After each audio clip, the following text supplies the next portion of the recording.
किशोरी लाल जी के बेटे राघव की शादी की बात जगह जगह चल रही थी।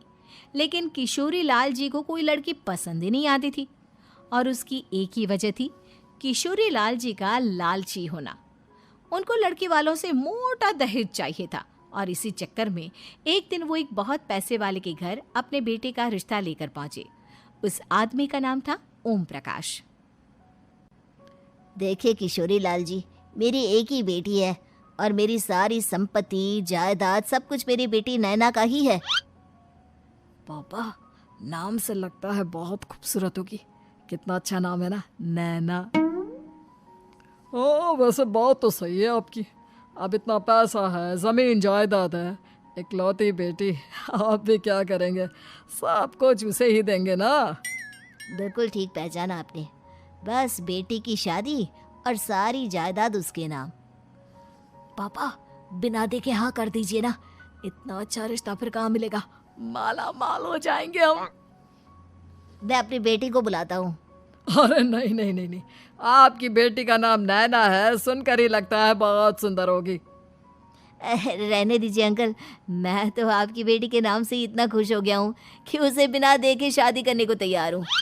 अब तो मैं उसका चेहरा सीधे शादी के बाद ही देखूंगा।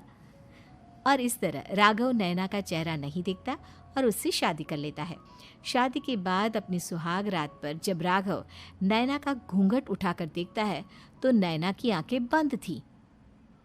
कितनी खूबसूरत हो तुम नैना, जरा अपनी आंखें खोलकर मेरी तरफ देखो तो सही। नहीं, मुझे शर्म आती है। अरे, मैंने तुम्हें शादी से पहले भी नहीं देखा, और अब अगर तुम आंखें खोलकर मुझे देखोगी भी नहीं तो मुझे अच्छा कैसे लगेगा। इससे पहले कि नैना अपनी आंखें खोलकर राघव की तरफ देखती, अचानक से लाइट चली गई और राघव नैना को पूरी तरह से देख भी नहीं पाया। अगली सुबह नैना राघव के लिए नाश्ता बनाकर लेकर आई।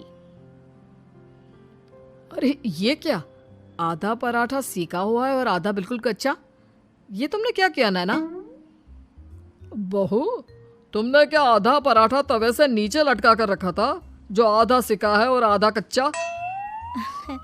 मुझे जितना दिखेगा उतना ही तो सीखूंगी ना पापा जी।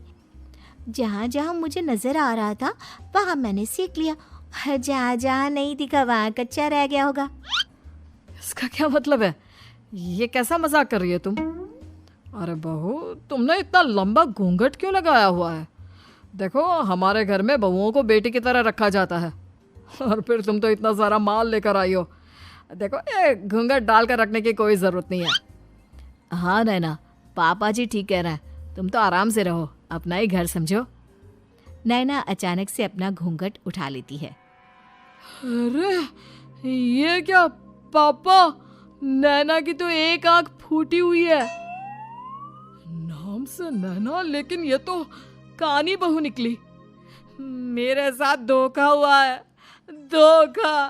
बिना दिखाए अपनी कहानी लड़की मेरे संग ब्याह दी। मुझे कहानी भी नहीं चाहिए। मुझे अभी ओम प्रकाश जी से बात करनी पड़ेगी। आखिर उन्होंने मेरे साथ ऐसा किया क्यों? अरे, आप लोगों ने ही तो पापा से कहा था कि आप लोग शादी से पहले मुझे देखना नहीं चाहते। अब मेरे पापा पर क्यों इल्जाम लगा रहे हैं? अरे लेकिन उन्हें बताना तो चाहिए था ना कि तुम कहानी हो, एक आंख से तुम्हें दिखाई नहीं देता। किशोरी लाल और राघव नाराज होकर ओम प्रकाश को अपने घर बुला